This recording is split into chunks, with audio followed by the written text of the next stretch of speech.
মধ্যপ্রাচ্যের সামরিক সমীকরণে দেখা মিলছে এক পরিবর্তনের আভাস। আন্তর্জাতিক সংবাদ মাধ্যম রয়টার্সের এক প্রতিবেদনে বলা হয়েছে, চীনের তৈরি সুপারসনিক অ্যান্টিশিপ ক্রুজ মিসাইল ক্রয়ের তেহরান বেইজিং চুক্তি চূড়ান্ত পর্যায়ে পৌঁছেছে। যদিও চুক্তি নিয়ে কোনো আনুষ্ঠানিক ঘোষণা এখনো আসেনি, তবে কূটনৈতিক এবং নিরাপত্তা সংশ্লিষ্ট একাধিক সূত্রের দাবি, আলোচনা অনেক দূর পর্যন্ত এগিয়েছে। প্রস্তাবিত ক্ষেপণাস্ত্রের পাল্লা প্রায় 290 কিলোমিটার। লো অ্যালটিটিউডে হাই স্পিডে জাহাজের রাডার সিস্টেমকে ফাঁকি দিতে সক্ষম এই মিসাইল। এর অর্থ পারস্য উপসাগর এবং হরমুজ প্রণালীর মতো গুরুত্বপূর্ণ সমুদ্রপথে ইরানের প্রতিরোধ ক্ষমতা এবং আক্রমণ শক্তি বহু গুণে বৃদ্ধি পাবে।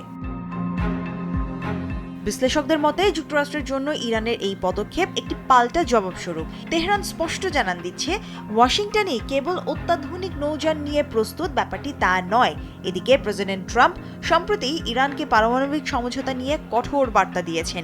এই প্রেক্ষাপটে তেহরানের সম্ভাব্য অস্ত্র ক্রয়কে শুধুমাত্র প্রতিরক্ষা শক্তি বৃদ্ধি নয়, বরং কৌশলী অবস্থান হিসেবেও দেখছেন আন্তর্জাতিক বিশ্লেষকরা। চীনের পক্ষ থেকে বলা হয়েছে, এই ধরনের ক্ষেপণাস্ত্র বিক্রির বিষয়ে তারা জানে না। চীনা প্রতিরক্ষা মন্ত্রণালয়ও এই বিষয়ে মন্তব্য করতে রাজি হয়নি। তবে গত কয়েক বছরে বেইজিং তেহরানের সামরিক ও কূটনৈতিক যোগাযোগ নিঃসন্দেহে বৃদ্ধি পেয়েছে। চীনা প্রেসিডেন্ট শি জিনপিং প্রকাশ্যে ইরানের সার্বভৌমত্ব রক্ষায় বরাবরই সমর্থন জুগিয়ে এসেছেন। একমাত্র আরএফএল ক্লাস পাইপ নিশ্চিত করে প্রতি ইঞ্চিতে সঠিক থিকনেস ও সঠিক মাপ। পাইপের বস, না কিনলে loss.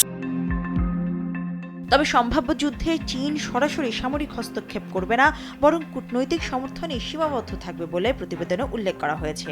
Stockholm international piece research ইনস্টিটিউটের বিশ্লেষকদের মতে, সাম্প্রতিক সংঘাতের পর ইরানের অস্ত্র ভান্ডারে যে ঘাটতি তৈরি হয়েছে তা এই চুক্তির মাধ্যমে পূরণ করে নেওয়া যেতে পারে। অন্যদিকে চীনের এই সুপারসনিক মিসাইল ইরানের হাতে গেলে উপসাগরীয় অঞ্চলে মার্কিন নৌবহরের ওপর প্রত্যক্ষ চাপ সৃষ্টি করতে পারে। এদিকে চীনের মিনিস্ট্রি অফ স্টেট সিকিউরিটি ইরানকে নতুন সামরিক এবং সাইবার প্রযুক্তি সহায়তা দিচ্ছে, যাতে যুক্তরাষ্ট্র এবং ইসরায়েলের গোয়েন্দা তৎপরতা ঠেকানো যায় এবং সম্ভাব্য যুদ্ধে আধুনিক যুদ্ধবিমানের মোকাবেলা করা যায়, এমনটাই জানিয়েছে মডার্ন ডিপ্লোম্যাসি। প্রতিবেদন অনুযায়ী বেইজিং তেহরানকে মার্কিন ও ইসরায়েলি সফটওয়্যার বাদ দিয়ে চীনের এনক্রিপ্টেড সিস্টেম ব্যবহারের পরামর্শ দিয়েছে। পাশাপাশি চীন উন্নত রাডার ব্যবস্থা যেমন YLC-8B সরবরাহ করছে, যা স্টেলথ ফাইটার জেট শনাক্তে সক্ষম বলে দাবি করা হয়েছে। এছাড়া যুক্তরাষ্ট্রের জিপিএস এর বিকল্প হিসেবে চীনের বেইডু নেভিগেশন স্যাটেলাইট সিস্টেম ব্যবহারের আহ্বানও জানানো হয়েছে।